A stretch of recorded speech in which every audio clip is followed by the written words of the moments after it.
আমাদের সাথে নেগোসিয়েশন করতে হবে, আর নাহলে আপনাকে বাড়ি ফেলাইবে। আজকে বিএনপি, আমি তারেক জিয়াকে আজকে আপনাদের মাধ্যমে তারেক রহমান সাহেবকে জানাতে চাই, আমার ওসমানের মাথায় গুলি না, বাংলাদেশের মাথায় গুলি, স্বাধীনতা সার্বভৌমত্বের মাথায় গুলি। ওসমান হাদি তার ছদ্মনাম দিয়েছিল সীমান্ত শরীফ।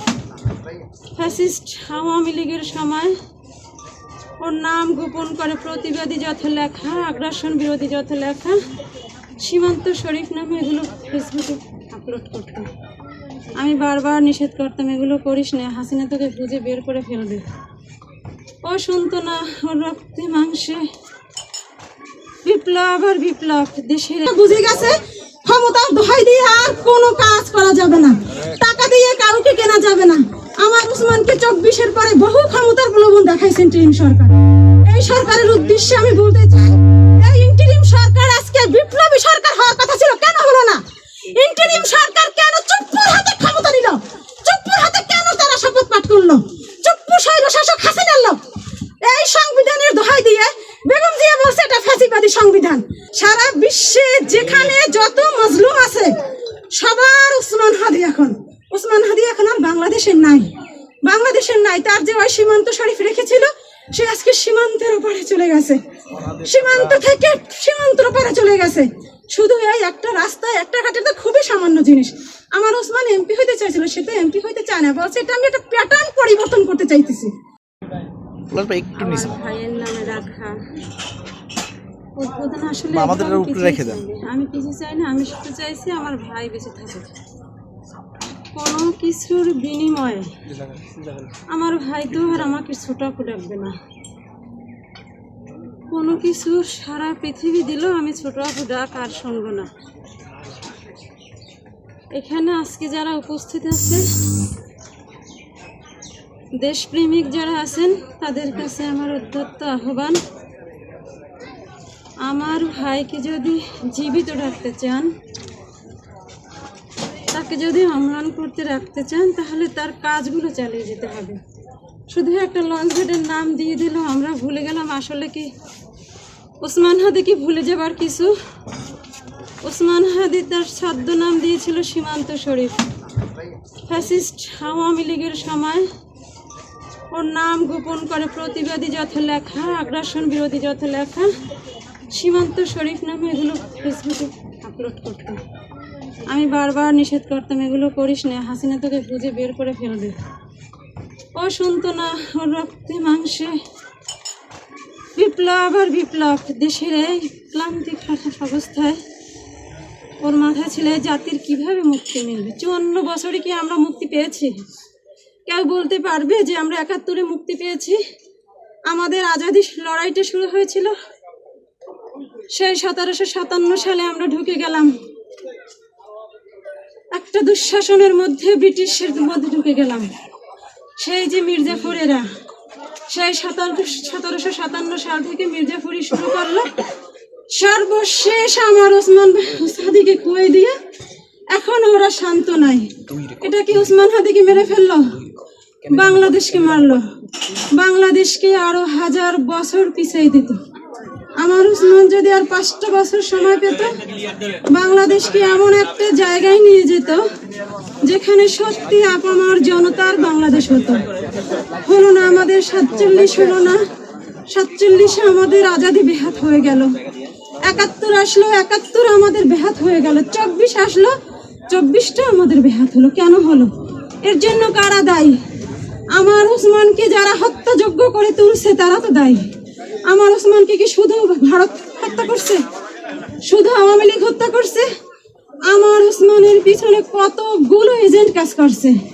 ভারত কাজ করছে, আওয়ামী লীগ কাজ করছে, বামরা কাজ করছে, দেশীয় রাজনীতিবিদদের মধ্যে কাজ করছে। দেশীয় রাজনীতিবিদদের মধ্যে যারা বাংলাদেশ পন্থা রাজনীতি করতে চায়, আমি তাদের উদ্দেশ্যে বলতে চাই, বাংলাদেশ পন্থা রাজনীতি যদি আপনি না পারেন, আল্লাহর হস্তে এই দেশের বাইরে চলে যান। বাংলাদেশ থেকে কারো সাথে নেগোসিয়েশন করে ক্ষমতায় আসা, কারো সাথে নেগোসিয়েশন করে চেয়ার দখল করা, ক্ষমতা দখল করা, টাকা দখল করা, এগুলো আর বাংলাদেশ মানবে না। আমার ওসমানের মাথার গুলির মধ্য দিয়ে বাংলাদেশ আজকে স্বাধীনতা সার্বভৌমত্বকে নষ্ট করছে, হুমকির মুখে ফেলে দিছে। আমার ওসমান যদি বেঁচে থাকতো, চাঁদাবাজরা সন্ত্রাসরা বুঝে গেছে ক্ষমতার দোহাই দিয়ে আর কোনো কাজ করা যাবে না, টাকা দিয়ে কাউকে কেনা যাবে না। আমার ওসমানকে 24-এর পরে বহু ক্ষমতার প্রলোভন দেখাইছেন ইন্টারিম সরকার। এই সরকারের উদ্দেশ্যে আমি বলতে চাই, এই ইন্টারিম সরকার আজকে বিপ্লবী সরকার হওয়ার কথা ছিল, কেন হলো না? ইন্টারিম সরকার কেন চুপ্পুর হাতে ক্ষমতা নিল? চুপ্পুর হাতে কেন তারা শপথ পাঠ করলো? চুপ্পু স্বৈরশাসক হাসিনার লোক। এই সংবিধানের দোহাই দিয়ে বেগম জিয়া বলছে এটা ফ্যাসিবাদী সংবিধান। যখনই আন্দোলন হলো সবাই যে চুপ্পুর হাতে কেন ক্ষমতা নিল? চুপ্পুর হাতে আমরা কেন শপথ পাঠ করলাম? যখনই আমরা চুপ্পুর হাতে ক্ষমতা পাঠ করলাম তখনই আমাদের আন্দোলন ব্যাহত হয়ে গেল, তখনই আমাদের বিপ্লব ব্যাহত হয়ে গেল। আমার ওসমানকে মারার পিছনে যারা চুপ্পুর হাতে শপথ করছে, যারা এই সংবিধান পাল্টাইতে চায় না, আমার ওসমান বারবার বলছে এই সংবিধান পাল্টাইতে হবে। বেগম জিয়া বলছে আন্দোলনের পরবর্তী সময় যারা নেতা সাজে, নেতা হইতে চায়, বাংলাদেশের যারা মাথা মনে করে, আসলে কি বাংলাদেশের মাথা? ভারতের সাথে নেগোসিয়েশন করে ক্ষমতায় কেন মতে আসতে হবে? ভারতের সাথে নেগোসিয়েশন করে আমার বিপ্লবীদেরকে কেন হত্যা করা হইবে? আমার বাংলাদেশকে কেন বিপর্যস্ত করে ফেলানো হইবে? আমার বাংলাদেশে আমরা মাথা উঁচু করে দাঁড়াতে চাই। আপনারা যেখানে আছেন, আমি আপনাদের মাধ্যমে বাংলাদেশবাসীকে, বাংলাদেশের বাইরে যারা বাংলাদেশী আছে, আমার সবার কাছে একটাই অনুরোধ, ওসমানকে জীবিত রাখতেই হবে। ওসমানকে জীবিত রাখা মানে বাংলাদেশে বিপ্লবী সরকার হইতে হবে। আর এই বিপ্লবী সরকার যদি আমার ওসমান হত্যার বিচার না করে, আর কবে করবে? আজ কোন ওসমান জন্ম নেবে না, কোন ফ্যামিলি আর কোন ওসমানকে বাংলাদেশে রাখবে না। আমি রাখছিলাম আমার ওসমানকে, সে যখন সেকেন্ড ইয়ারে পড়ে তখন সে আমেরিকা চলে যেতে চেয়েছিল। আমি বলছিলাম মেধাবীরা কেন আমেরিকা চলে যাবে? এই 17 বছর ফ্যাসিস্ট যে থাকবে সেটা কি আমরা বুঝতে পারছিলাম? বুঝতে পারি না তখন। তারপর আমি 24-এর আগে যখন বললাম ওসমান আমি রাখছি, এখন যা তুই আমেরিকা চলে যা, যখন তার আগ্রাসন বিরোধী লেখালেখি শুরু হয়েছে, আমার ওসমান জিএরি শুরু করছে, সে রেজিস্ট্রেশন করছে, পরীক্ষার সময় আন্দোলন হয়ে গেল। এখন কি আর ওসমানকে দেশ থেকে সরানো এত সোজা? সে কি এই দেশের মানুষদেরকে রেখে যাবে? সে কি ভারতে আগ্রাসন মুক্ত না করে যাবে? আমার ওসমান শুধু এখন আর বাংলাদেশের ওসমান না, সারা বিশ্বের মজলুমদের ওসমান। সারা বিশ্বে যেখানে যত মজলুম আছে সবার ওসমান হাদি এখন। ওসমান হাদি এখন আর বাংলাদেশের নাই, বাংলাদেশের নাই। তার যে ওই সীমান্ত শরীফ রেখেছিল, সে আজকে সীমান্তের ওপারে চলে গেছে, সীমান্ত থেকে সীমান্তের ওপারে চলে গেছে। শুধু এই একটা রাস্তায় একটা ঘাটের তো খুবই সামান্য জিনিস। আমার ওসমান এমপি হইতে চাইছিল, সে তো এমপি হইতে চায় না, বলছে এটা আমি একটা প্যাটার্ন পরিবর্তন করতে চাইতেছি, রাজনীতির একটা প্যাটার্ন পরিবর্তন করতে চাইছি। এই হাজার হাজার মোটরসাইকেল, হাজার হাজার মানুষ টাকা দিয়ে মিছিল করানো, এগুলো বন্ধ করতে হবে। যদি এগুলো বন্ধ হয় তখনই ভালো মানুষ রাজনীতিতে আসবে। যদি টাকার খেলা না থাকে, টাকা দিয়ে ভোট কেনা যাবে না। আমার একটাই কথা, আমার বাংলাদেশের জনগণ, সামনে ইলেকশন আসতে আছে, এই ইলেকশনে কোনো মার্কা দেখে কি আমরা ভোট দেব? কোন মার্কা দেখে ভোট দেব? আমরা দেশপ্রেমিক যে বাংলাদেশপন্থী রাজনীতি করবে আমরা তাকেই ভোট দেব। বাংলাদেশপন্থী রাজনীতিবিদ চাই এখানে। আমার বাংলাদেশের স্বাধীন সার্বভৌমত্ব রক্ষা করতে চাই। বাংলাদেশের স্বাধীন সার্বভৌমত্বের উপর যে আঘাত আনবে, সে যত বড় ক্ষমতা সম্পন্ন হোক, এই বাংলাদেশ প্রেমীর জনগণ তাকে টেনে হিঁচড়ে নামাবে। পারবেন না আপনারা এই কাজটা? আপনারা কি ক্ষমতাকে ভয় পান? ভারতকে ভয় পান? আগ্রাসনকে ভয় পান?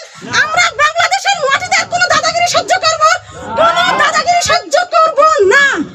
এই বেগম জিয়াকে দিনের পরে দিন 16 প্রয়োজন দিবে। এই ভারতের প্রেসক্রিপশনে বাংলাদেশ আজকে ভারতের যত রাজাকার আছে ওরা মিলে মিলে বেগম জিয়াকে হত্যাযোগ্য করছে, হত্যা করছে।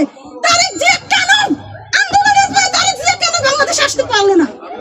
যাই তারেক জিয়াকে একটা 111 ঘটাইয়া, ফ্যাসিস্টরা ভারতকে 111 ঘটাইয়া তারেক জিয়াকে দেশ থেকে বিতাড়িত করছে। আন্দোলনের সাথে সাথে তারেক জিয়া বাংলাদেশে আসার কথা না? আসতে পারলো না কেন? কারা আসতে বাধা দিছে? সরকারের পক্ষ থেকে বারবার বলছে আমাদের কোনো সমস্যা নাই, আমরা সকল রকমের প্রোটেক্ট দেব, তারপরও তারেক জিয়া কেন আসলো না? তার মানে এই ভারতের সাথে যেগুলো বাংলাদেশের মুখোশধারী রাজনীতিবিদ, যারা টাকার পাহাড় গড়ছে, রাজনীতিকে কেন্দ্র করে টাকার পাহাড় গড়ছে, ওদের কারণে আসতে পারে না। ওরা তারেক জিয়াকে বারবার ভয় দেখাইছে, এটা করতে হবে, ওটা করতে হবে, ভারতের সাথে নেগোসিয়েশন করতে হবে, আর নাহলে আপনাকে বাড়ি ফেলাইবে। আজকে বিএনপি, আমি তারেক জিয়াকে আজকে আপনাদের মাধ্যমে তারেক রহমান সাহেবকে জানাতে চাই, আমার ওসমানের মাথায় গুলি না, বাংলাদেশের মাথায় গুলি, স্বাধীনতা সার্বভৌমত্বের মাথায় গুলি, ওসমানের মাথায় গুলি না। এবং আজকে আপনার দলের লোকেরা যারা উসমান মির্জা ফখরুল সাহেব আমার উসমানের নামই জানে না, সারা বিশ্বে আমার উসমান হাদির নাম জানে, মির্জা ফখরুল জানে না। মির্জা ফখরুল যদি বয়সের ভারে আমার উসমানের নাম না জানে তাহলে সে কিভাবে এমপি ইলেকশন করবে? তাহলে সে জনতার দায়িত্ব কিভাবে নেবে? তাকে বাদ দিতে হবে। আর যদি সে ইচ্ছাকৃতভাবে ভারতের মদত পুষ্ট হয় কারোর সাথে নেগোসিয়েশন করে যে আপনি উসমানের নামই বলবেন না, একটা এমন একটা ভান ধরবেন ওসমান ছিল যেন একটা কি, আপনি এটা করবেন, তাহলে ওকে বাংলাদেশে রাখার কোনো ক্ষমতা কোনো দলের নাই। তাকে জনগণ তাকে নামাই দেবে। কোন রাজনীতিবিদ হিসাবে মির্জা ফখরুল থাকতে পারবে না। মনি এসে বলে গিনিপিগ, মনি এত বড় সাহস কোথায় পায় আমার উসমান হাদিকে গিনিপিগ বলে? এত বড় অধিকার কি বাংলাদেশের আপনারা কেউ দিয়েছেন? জনতা দিয়েছে? সে বিএনপির সাইনবোর্ড দিয়ে উসমানকে বলে গিনিপিগ। সে হঠাৎ করে আসছিল, হঠাৎ করে আবার চলে গেল। এই সমস্ত কথা যদি তারেক রহমান সাহেবকে উদ্দেশ্য করে বলতে চাই, সে এই মনি এই পাপিয়া সম্বন্ধে মির্জা ফখরুল সম্বন্ধে কি ব্যবস্থা নিবে? যদি ওরা দলীয়ভাবে কোনো ব্যবস্থা না নেয় তাহলে আমরা বুঝবো যে এটা তারেক রহমানের কথা, এটা তারেক রহমানের কথা। আর যদি উনি ব্যবস্থা নেয় তাহলে বুঝবো যে এটা ওদের কথা। ওরা ভারতের সাথে নেগোসিয়েশন করবে। কথা একটাই, ইনসাফের বাংলাদেশ চাই। একটাই আমার কথা, একটাই, ইনসাফের বাংলাদেশ চাই, সততার বাংলাদেশ চাই। বাংলাদেশ জিন্দাবাদ।